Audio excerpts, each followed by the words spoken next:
북토크에 참석해주셔서 감사합니다. 지금부터 북토크 1부 시작하도록 하겠습니다. 1부는 주최 측과 작가 소개, 책의 중심 내용 3가지, 그리고 책 출판과 관련된 이야기를 나눠보도록 하겠습니다. 박수로 시작해볼까요?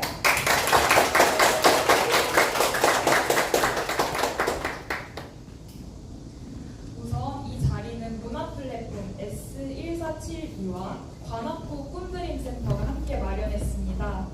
꿈드림은 여성가족부에서 운영하는 학교 밖 지원 센터이고요. 관악구 꿈드림은 2015년도부터 시작되었습니다. 꿈드림 내에는 여러 가지 모임이 있는데요. 체리리 작가는 그 중에서 독서 동아리 들숨날숨에서 활동하면서 책을 집필하게 되었습니다. 들숨날숨이라는 이름은 책에 담긴 내용과 가치들을 하고 들숨으로 빨아들이고 내 안에서 만들어진 새로운 의미들을 날숨으로 주변 사람들과 함께 공유하자는 의미를 담고 있습니다. 들숨날숨은 작년부터 시작되었고요.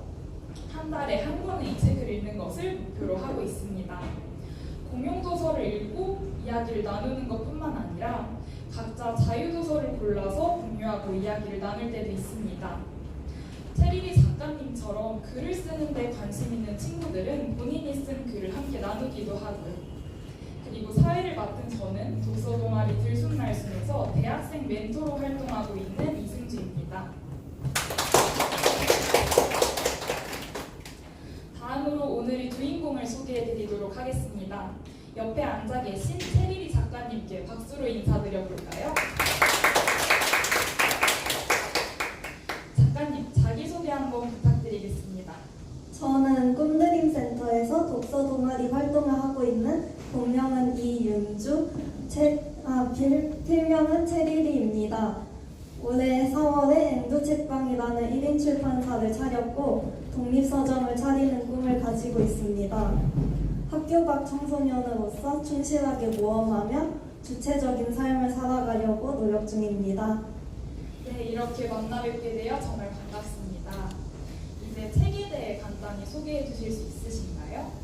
10대의 끝자락 체리의 18은 제가 18살 작년에 했던 고민들을 모아 출판을 한 첫 책입니다. 17, 12월부터 18, 12월까지의 고민들이 월별로 정리되어 있고요. 청소년의 날것의 감정들과 고민들을 들여다보고 나, 너, 우리 세상에 대한 저의 생각이 변해가는 과정을 관찰하며 공감할 수 있다는 것이 이 책의 매력이라고 생각합니다. 나, 너, 우리 세상에 대한 생각이 어떻게 변해가신 건가요? 다 이야기하기엔 너무 많고 키워드를 3가지를 꼽아 이야기할 수 있을 것 같아요. 먼저 사랑에 대해 고민했습니다. 저는 18살이 되기 전까지는 사랑에 대해 좋으면 좋은 거고 싫으면 싫은 거지라고 생각하며 살아왔는데요. 처음으로 내가 무언가를 진심으로 좋아하는 것이 맞나 생각하면서 좋은 것과 좋아하는 것의 차이를 정의내려고 왔습니다. 좋은 것은 무엇이고 좋아하는 것은 무엇인가요? 둘이 어떤 차이가 있는 거죠? 저는 좋은 것은 마음이 끌리고 눈길이 가는 수동적인 형태의 마음이고 좋아한다는 것은 진심을 다해 사랑하는 것, 능동적인 마음이라고 스스로 정의했습니다. 동시에 좋은 것을 좋아한다고 과장해서 표현하면 상대방에게 상처가 될 수도 있다고 생각했어요. 상대방에게 상처가 된다는 건 어떤 식의 상처를 말씀하시는 건가요? 예를 들어 나는 단순히 상대방이 끌리고 눈길이 가는 그런 정도의 마음인데 말로는 나는 너한테 뭐든지 해줄 수 있어 라고 말해버리면 나중에 그러지 못했을 때 상처가 되고 둘의 관계가 틀어질 수도 있잖아요. 사랑을 있는 그대로 적절히 표현하는 것도 중요한 것 같아요. 그래서 단순히 좋은 것과 내가 진심으로 좋아하는 것을 구분하려고 노력하신 거군요. 누군가에게 상처 주지 않기 위해 내 마음을 유심히 들여다보기 시작한 거네요. 네, 저는 제가 생각했을 때 그때 저는 많이 좋아해 본 적이 없고 나는 사랑할 수 없는 사람인가? 한동안 좌절하기도 했어요. 지금까지 살면서 내가 느낀 좋아함은 모두 과장일 것이라 생각하고 좋아한다는 말을 앞으로 하지 말아야겠다고도 생각했어요. 그런데 생각이 바뀌게 된 계기가 있었습니다. 또 한 차례 생각이 바뀌셨는데 어떻게 바뀌신 건가요? 재작년에 다녔던 오디세이 학교의 길잡이 선생님을 찾아가 떡볶이와 순대를 먹으며 대화를 했습니다. 좋아한다는 게 뭔지 저도 잘 모르겠네요. 이렇게 제가 말했더니 선생님께서는 이렇게 답하셨어요. 글쎄, 이렇게 보고 싶고 생각나고 이런 게 아닐까? 이 대답을 듣고 저는 생각했습니다. 사랑이란 것은 크고 무거운 헌신 같은 감정만 있는 것이 아니구나. 이런 일상적인 따스함도 사랑이 될 수 있구나. 생각해보니 사랑은 참 다양한 것 같아요. 종류도 크기도 형태도 모두 다양하잖아요. 사랑의 크기가 작다는 이유로 형태가 다르다는 이유로 이게 사랑이 아니라고 부정해서는 안 된다고 생각해요. 이렇게 생각하니 저는 되게 많은 것을 사랑하고 있었고요. 앞으로도 이 세상을 사랑하며 살아가고 싶습니다. 네, 정리해보면 처음에는 이거 나 진심으로 좋아하는 거 맞나? 하고 마음을 엄격하게 점검하곤 했는데 이제는 굳이 그렇게 마음의 무게와 크기를 따질 필요는 없다고 느끼신 거군요. 네. 왜냐하면 모든 게 사랑이 될 수 있고 그만큼 모든 걸 사랑하면 되니까요. 이게 바로 체리리 작가님만의 사랑이라는 정의가 만들어지게 된 과정이네요. 18살의 나이에 이렇게 사랑에 대해 진지하게 고민하다니 저도 배워야겠어요. 네, 이 책을 관통하는 첫 번째 키워드는 사랑이었고요. 이제 두 번째 키워드도 알려주세요. 두 번째 키워드는 우정입니다. 근데 아까 사랑의 형태와 크기가 굉장히 다양하다고 말씀을 하셨잖아요. 그렇다면 분명 사랑 안에 우정이 포함될 수도 있을 텐데 굳이 사랑과 우정을 이렇게 나눈 이유는 무엇인가요? 왜냐하면 관계에 대해 따로 이야기하고 싶었어요. 특히 청소년들은 우정에 대해 많이 공감을 할 것이라고 생각해서요. 10대의 끝자락 체리의 18책을 보면 알겠지만 저는 되게 관계가 불안정했어요. 사람들에게 마음을 잘 주지 않기도 했고요. 상대방의 호의를 빈말이라고 생각하기도 했어요. 그런 저에게도 한때 제일 친하다고 생각한 친구가 있었는데요. 그 친구한테 절교 문자를 받고 나서 일상생활이 불가능할 정도로 힘들었었어요. 지금은 어느 정도 극복했지만요. 혹시 어떻게 극복하셨는지 여쭤봐도 될까요? 저는 그 친구에게 절교를 당했으니까 나는 나쁜 사람이야 라고 이렇게 생각했거든요. 하지만 친구에게 절교를 당한 저를 위로해주고 사랑해주는 다른 지인들, 친구들이 있었어요. 그때 일본의 소설가 히라노 게이치로가 하신 말씀이 생각났어요. A와 있을 때 나는 좋은 사람일 수 있고 B와 있을 때 나는 나쁜 사람일 수 있다. 그쵸? 고정된 나쁜 사람은 없어요. 누구나 나를 싫어하는 사람도 있고 좋아하는 사람도 있는 법이죠. 저를 좋아해준 지인들, 친구들 덕분에 제가 절교를 당했다고 내가 누구에게나 미움받을 사람은 아니라는 것을 깨닫게 되었어요. 그때 그 친구가 했던 말이 많이 상처였거든요. 너는 너무 어리고 부정적이야. 근데 저를 그렇게 보지 않는 사람들도 있잖아요. 그래서 지금 생각하면 그 친구랑 안 맞았던 것 같아요. 맞아요. 이런 말도 있잖아요. 좋은 사람이란 나와 잘 맞는 사람이다. 반대로 나쁜 사람은 나랑 안 맞는 사람일 뿐이다. 그러니 누군가 나에게 별로라고 욕을 해도 아, 우린 그냥 안 맞는 거구나 하고 다른 관계를 찾아 떠나면 되겠죠. 그런데 책을 보면 이 사실을 깨달으신 뒤에도 계속 관계 속에서 눈치를 보셨더라고요. 이유를 알려주실 수 있나요? 절교를 당했던 기억 때문일까요? 네, 맞아요. 제가 절교한 친구를 부담스럽게 했다는 사실 때문에 친한 후배를 대할 때도 혹시나 부담스러울까봐 눈치가 보였어요. 그러다가 후배에게 솔직하게 말했어요. 네가 나를 부담스러워할까봐 불안했어. 제가 이렇게 말했더니 후배가 그럼 나한테 부담스럽냐고 물어봐 라고 말했어요. 그래서 제가 전에 절교한 친구한테 부담스럽냐고 물어봤는데 굉장히 곤란해했어 라고 말했더니 후배는 나는 불편한 것을 말하지 못하는 사이는 제대로 된 친구 관계가 아니라고 생각해 라고 답해 주었어요. 이 대화를 하면서 저는 제대로 된 친구 사이가 있었는지 생각해 보게 되었습니다. 그렇군요. 그러면 태민이 작가님께서는 제대로 된 친구 관계가 있으셨나요? 아니요. 생각해보니 그때까지 제대로 된 친구 관계가 없었어요. 사실 불편한 것을 말하는 것은 서로에게 어려운 것 같아요. 불편한 사람도 눈치 보지 않고 말해야 하지만 그 상대방도 불편을 끼쳤다는 것을 받아들일 마음의 준비가 필요하거든요. 저도 사실 아직 불편을 말하는 것도 받아들이는 것도 어려운 것 같아요. 여러분들도 친구에게 불편한 것을 서로 말할 수 있는지 고민해보고 앞으로 그런 건강한 관계가 많아졌으면 좋겠습니다.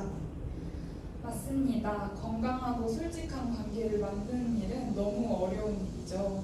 다른 많은 청소년들이 체리비 작가님의 책을 통해 건강한 관계의 실마리를 얻어갔으면 좋겠습니다. 이제 그럼 세 번째 키워드를 한번 알아볼까요? 사랑, 우정, 그리고 그 다음은 무엇인가요? 세 번째 키워드는 자신입니다.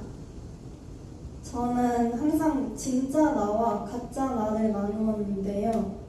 가짜 나는 밖에서 가식적으로 웃고 다니고 진짜 나는 자기중심적이고 착하지 않다고 생각했습니다. 그리고 항상 저는 좋아하는 것이 없다고 생각했을 때는 그 과일 체리를 좋아해서 체리리라는 필명을 지은 것도 가식적이고 귀여운 척이라고 생각했습니다. 저는 과일 체리를 귀여운 이미지 때문에 좋아하기 시작했거든요. 너무 공감되는 말인데요. 왜냐하면 밖에서의 모습과 나만 아는 내 모습이 많이 다르다고 느껴질 때 우리는 진짜 나는 그래서 대체 뭐지? 하고 혼란스러워지니까요. 체리리 작가님은 혹시 지금도 진짜 나와 가짜 나를 나누고 계신가요? 아니요, 나누지 않게 된 계기가 있는데요. 친한 후배에게 이 고민을 털어놓았다가 나중에 편지를 받았어요. 언니에게 늘 해주고 싶었던 말이 있었어. 진짜 언니는 뭐고 가짜 언니는 뭔데? 둘 다 언니잖아. 그게 왜 가식적인 건지 잘 모르겠어. 과일 체리를 좋아한다고 생각했으면 좋아하는 거고 좋아하기로 결심했으면 그때부터 좋아하는 거야. 나를 진짜와 가짜로 구분하려 들지 마. 있는 그대로 받아들여줘. 그 편지를 받고 저는 크게 감동을 받았고 동시에 저는 가짜 나와 진짜 나를 모두 있는 그대로 나로 받아들이기로 했습니다. 네, 후배가 정말 따뜻하고 현명하신 분이네요. 하긴 무엇이 진짜 나인지 구분하는 게 사실은 의미 없을지도 모릅니다. 그 모든 게 나니까요. 지금까지 사랑, 우정, 자신 총 3가지 키워드로 책을 설명해 주셨는데요. 아직 책을 읽지 못하신 분들께서는 한번 집에 돌아가서 읽어보시면 좋을 것 같아요. 왜냐하면 체리리 작가님의 심경의 변화나 생각의 발전 같은 것들이 훨씬 더 생생하게 느껴질 테니까요.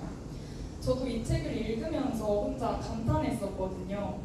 자신이 경험하는 순간들과 다른 사람들과의 대화를 그냥 하나도 흘려보내지 않았구나. 그렇게 치열하게 고민했던 덕분에 저는 어른이 되어서야 깨달은 것들을 체리리 작가님은 더 일찍 알아차리고 곱게 나아가고 있구나 싶어서요. 지금까지 책 내용에 대해 이야기를 나누었다면 이제는 출판에 대해 들어보고 싶습니다. 우선 가벼운 질문부터 드릴게요. 10대의 끝자락 체리 18을 출판하게 된 계기가 있을까요? 출판하게 된 계기는요. 작년 이맘때쯤에 문득 18을 돌아보니 나 되게 17살 때보다 깊이 고민했구나 라는 생각이 들었어요. 뭔가 사춘기 같다는 생각도 들었고요. 사랑, 우정, 자신 등의 조금은 추상적인 하지만 너무 중요한 개념들에 대한 나만의 정의가 생길 때쯤 어른이 되는 것 같아요. 그런 면에서 저는 아직 어른과 아이 사이에 있고요. 어른과 아이 사이에서 어른이 되려고 치열하게 고민하고 사유한 순간들을 그냥 놓쳐버리고 싶지 않아서 18을 기록을 꾸준히 하고 책으로 묶어보기 시작했어요. 그렇군요. 작가님의 말씀을 듣고 보니 사실 우리는 평생 어른과 아이 사이에서 고군분투하면서 살아가는 것 같습니다. 분명 나만의 정의를 확립했다고 생각을 했는데 당장 내일 그 정의를 뒤집을 만한 사건이 일어나기도 하니까요. 자, 계기를 들어봤으니 이제 과정에 대해서도 여쭙고 싶습니다. 책을 어떤 과정을 거쳐서 만들고 출판하게 되셨나요? 처음에는 북크크라는 POD 출판 사이트로 책을 만들었어요. POD 출판 사이트는 장점이 누구나 책을 올려서 작가가 될 수 있고 주문이 들어올 때마다 인쇄를 하는 시스템이기 때문에 인쇄 비용을 따로 내지 않아서 좋아요. 요즘 청소년 작가들이 북크크로 책을 많이 출판하더라고요. 출판에 대해 잘 몰랐던 시기에 무작정 책을 만들어서 북크크에서 처음 만든 책은 오타가 많아요. 오타가 너무 많아서 지금은 북크크 사이트에다가 판매 중지 신청을 했습니다. 그렇군요. 근데 지금 이 책은 POD 출판이 아니라 1인 출판사를 만들어서 1인 출판으로 책을 내신 거잖아요. 그 출판사를 만드는 과정은 어땠나요?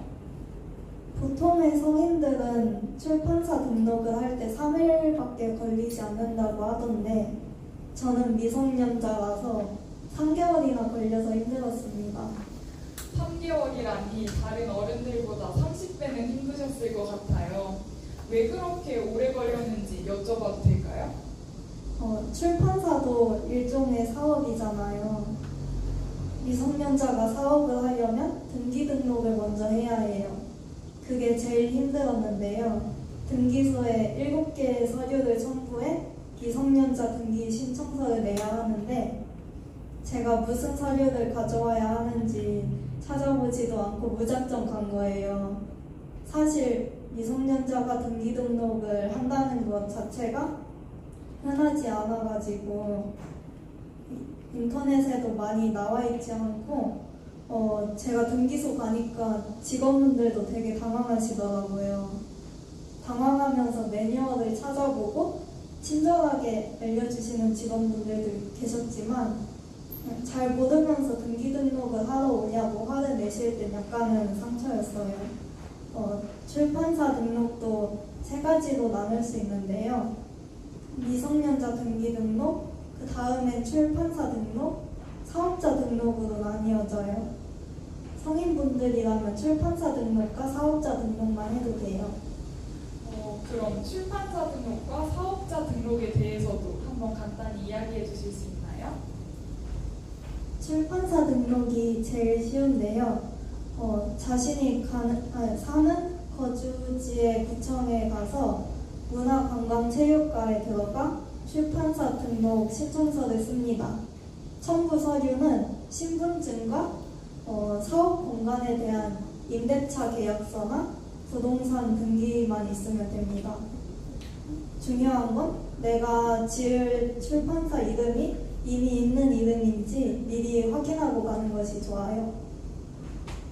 신청서를 내면 출판사 등록까지 3일밖에 걸리지 않아요. 그리고 세금을 1년에 27,000원 정도 내는 걸로 알고 있는데 출판업은 부가가치세 면세 사업자라서 세금도 비교적 적어가지고 부담이 덜해요. 사업자 등록도 쉬운데요.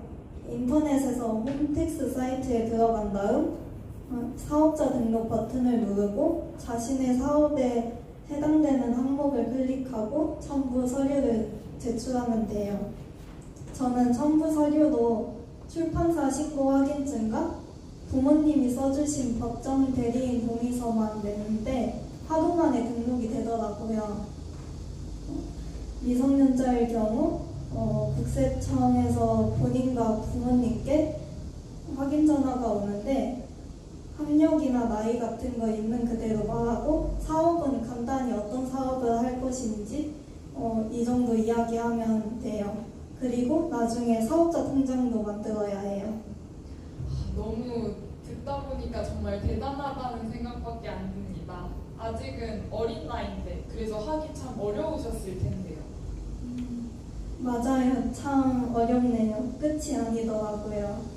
사업자 통장을 만들고 나서도 독립서정에 유통을 해야 되는데요. 유통에는 매입과 위탁이 있어요. 매입은 서점 측에서 저희 책을 몇 퍼센트 할인된 가격으로 사준 뒤에 서점이 그 책을 판매하는 것입니다. 위탁은 서점에서 제 책을 사주는 게 아니라 작가가 서점에게 자리세를 내고 본인의 책을 판매할 수 있는 권리를 얻는 거예요. 책이 얼마나 팔렸는지에 따라 나중에 수익을 정산받을 수도 있고요. 서점 입장에서는 얼마나 팔릴지 모르는 책을 먼저 사들이는 매입보다 위탁을 선호하는 경향이 있지만 작가 입장에서는 매입으로 책을 파는 것이 더 깔끔하기 때문에 계산하기 그래서 많이 선호해요. 그럴 때는 작가가 읽고 메일을 보낼 때 매입으로 하면 위탁보다 더 싸게 드린다든지 이런 조율을 하기도 한답니다. 저희 책은 독립서점, BCG북스와 주책필름에 입고되어 있습니다. 몰랐던 사실을 이렇게 많이 알아갑니다. 앞서 말씀해 주신 것처럼 매입, 위탁 이렇게 어려운 단어도 너무 많고 유통과 관련해서는 더더욱 정보가 부족했을 텐데 어떻게 하나씩 알아나갈 수 있으셨나요? 저의 단골 책방 주책필름 사장님이 많이 알려주셨어요. 출판이나 유통 관련된 것을 여쭤보면 하나하나 다 친절하게 알려주셨고요.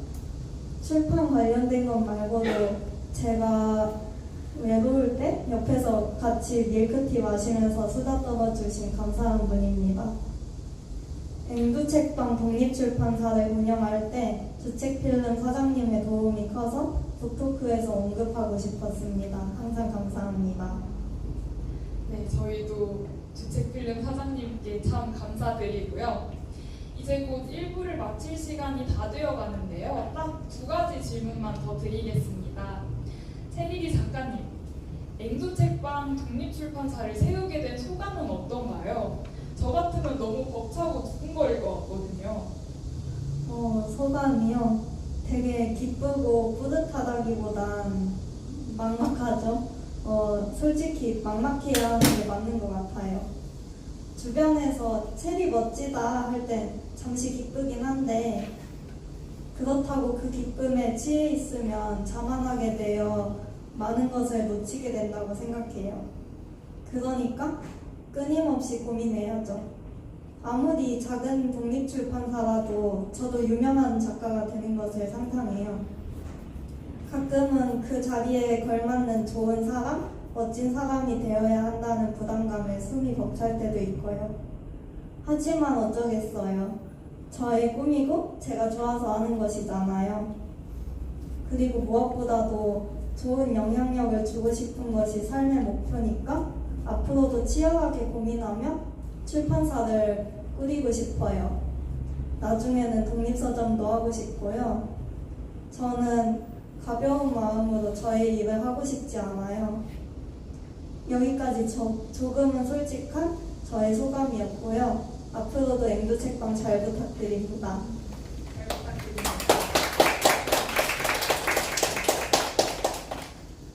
이렇게 찰나의 감정에 고여있지 않고 계속 흐르는 사람이 되려는 자세가 인상적인데요. 작가님이라면 독립서점도 곧 차리실 수 있을 것 같아요. 출판사도 벌써 차렸으니까요. 자, 그럼 이제 마지막 질문입니다. 북토크에 오신 분들께 작가님이 전하고 싶은 말씀이 있을까요? 어떤 분들이 북토크에 오실지 잘 예상이 되지 않았긴 했는데 그래도 10대가 작가가 되었다는 포스터를 보고 오셨을 테니 해드리고 싶은 말이 있어요. 여러분, 제가 대단한 사람 같아 보이시나요? 사실은 아니에요. 저는 작가가 되기 전에도 계속 꿈을 찾지 못해 방황을 하고 있었고 그저 평범한 게으른 학교 밖 청소년이었어요. 성적이 좋지도 않았고요. 심지어 나이도 18살이었어요. 그런데 어떻게 작가가 되어 출판사를 만들고 책을 낼 수 있었을까요? 저는 사실 작가는 창작을 하면 누구나 작가가 될 수 있다고 생각해요. 그리고 책은 원고를 출판사에 투고해서 기획출판이나 반기획출판의 형식으로도 만들 수 있고요. 출판사를 직접 차려서 1인 출판을 해도 되고요. 쉬운 방법으로는 초반에 저처럼 북크크 POD 출판이나 아예 ISBN을 붙이지 않고 제본하는 방법도 있어요. 이처럼 누구에게나 출판을 할 수 있는 기회는 열려 있습니다. 그리고 책이 될 수 있는 것들도 되게 다양해요. 일기도 책이 될 수 있고요. 여행 기록도, 직업에 대한 기록도, 심지어 3페이지짜리 초단편소설 모음집도 책으로 나올 수 있다는 사실 알고 계셨나요? 좀 몰랐습니다. 모두 실제로 있는 책의 주제들이에요. 제가 좋아하는 도서관에는 돌멩이, 지우개에 대한 모음집 책도 있어요. 그 외에도 책은 형태도 되게 다양하답니다. 자, 그럼 책을 만들려면 어떻게 해야 할까요? 일단 하면 됩니다. 기록이든 창작이든 하면 됩니다. 원하는 분량이 나올 때까지 꾸준히 모으고 원하는 출판 형식에 성공할 때까지 부딪혀 봅니다. 저는 누구나 책을 만들 수 있고 무엇이든 책이 될 수 있다는 것을 말하고 싶었고요. 작가든 뭐든 일단 해보는 마음이 중요하다는 것을 말하고 싶었습니다. 네, 귀한 이야기 들려주셔서 너무너무 감사합니다. 지금까지 북토크 1부였고요. 지금부터 약 5분 동안 쉬는 시간을 가질 예정입니다. 2부는 최리리 작가님과의 Q&A로 이루어질 예정이고 입장하시면서 저기 판넬에 질문 붙이지 못하신 분들께서는 쉬는 시간을 이용해서 포스트잇에 질문을 작성해 주시면 됩니다. 그럼 다들 편하게 쉬시고 5분 후에 뵙겠습니다. 감사합니다.